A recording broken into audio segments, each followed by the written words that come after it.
Zero down payment, yes. Bihira ang developer na nag-o-offer ng zero down payment. So kapag meron kaming Pagsibol Village, this year, nasa Pampanga and Cavite kami. Ginagrab namin ang opportunity na mag-focus project sa pinaka-affordable duplex house na may 2 parking. So imagine po ninyo, ang 10,000 na cash out is all in for water, Meralco, and processing. Kami nang bahala. Pumasok nun kay Pag-ibig. Ang aantayin mo na lang is approval. Very decent deliverable unit. Ayan, may excess lot ka sa gilid ng bahay if you are planning to extend your kitchen area or yung dining area mo or gusto mo ng extra room.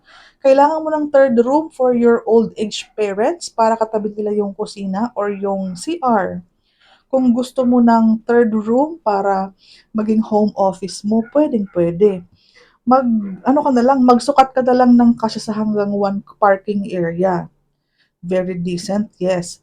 Tipid, yes. Semi-complete painted walls, malaking living area kasi ang kitchen area covered na. Malaki yung ating full toilet and bath, may source of daylight. Ayan, may bintana din. Ayan, ganito na po ang deliverable ng CR ninyo. Full toilet and bath po ang sukat niyan. Malaki ang living area. Kailangan mo lang excess lot. Kaya may bintana ka sa gilid kasi nga, sa'yo po yung lote. Ito, covered kitchen area. Kung naliliitan ka dito, pwedeng maging dining area itong sulok na to and then i-extend mo yung dirty kitchen or yung mga lababo, lutuan, pwede mong i-extend doon sa labas. 'Di ba po, may ano ka, naka-open layout ang bahay para po magkaroon ka ng magandang plano. Kung malaki ang family, kailangan mo ng malaking living area. Tandaan po natin, sa ganito kadesenteng bahay, madaming bintana, source of daylight and hangin, zero down payment, makakapag-ipon ka ng pampa-renovate, pampa-tiles, kisame, partitions, may heat insulator na yung ceiling mo, para sa init. 'Di ba po? And then, hiwa-hiwalay ang bahay. Yes, kasi may space bago yung next bahay nung neighbor mo. Bale, parking mo and parking niya ang magkatabi. At least hindi bahay ang magkatabi, di ba?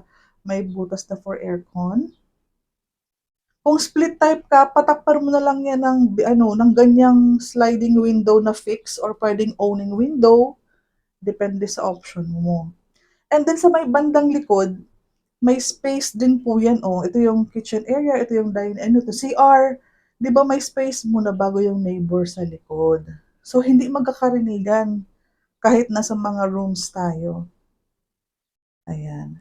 Ito po, pinaka-affordable, 10,000 per month, 31,000 salary, achievable, di ba? Painted walls, pati yung ceiling. Tayo na magpapaganda ng bahay. Habang inaantay mo yung approval ng Pag-ibig Housing Loan, so makakapag-save up ka, maghanap ka ng mga kontraktor, magpa-quotation ka, magkano magpalagay ng partition sa taas, alin man yung gusto mong unahin. Garage, covered garage, extension ng kitchen area, pwede ka na maghanap. Kasi wala ka pong gagawin is kundi mag-antay na lang. Kasi 'di ba, it takes time naman syempre yung pagpa-process ng loan sa Pag-ibig. 4 months, 5 months, may approval ka na. And then once approved, that's the only time na mag-start pa lang yung payment mo kay Pag-ibig. So, i-guide ka naman yan, i-advise ka kung kailan ka magpipayment. Ang gusto ko lang pong i-emphasize dito po, wala tayong binabayaran habang nag-aantay. Supposedly, kung sa ibang project, 20 months, 18 months, 6 months.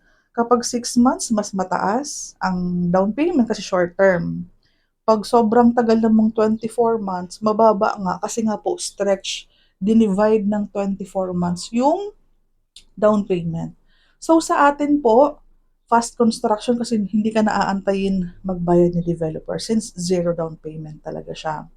Legit po kami, meron kami dati sa Bulacan, madami kaming subdivision sa Naik, Cavite, may phase 1 kami sa Rizal and now nasa Pampanga kami and then may new project kaming incoming sa Naik, Cavite.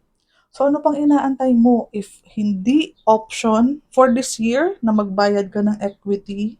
Halimbawa may hinuhulugan kang car, nangungupahan kayo, para makapag-save up, ang i-avail natin is yung zero down payment. Para pwede ka pa din makapaghulog ng monthly doon sa inuupahan natin.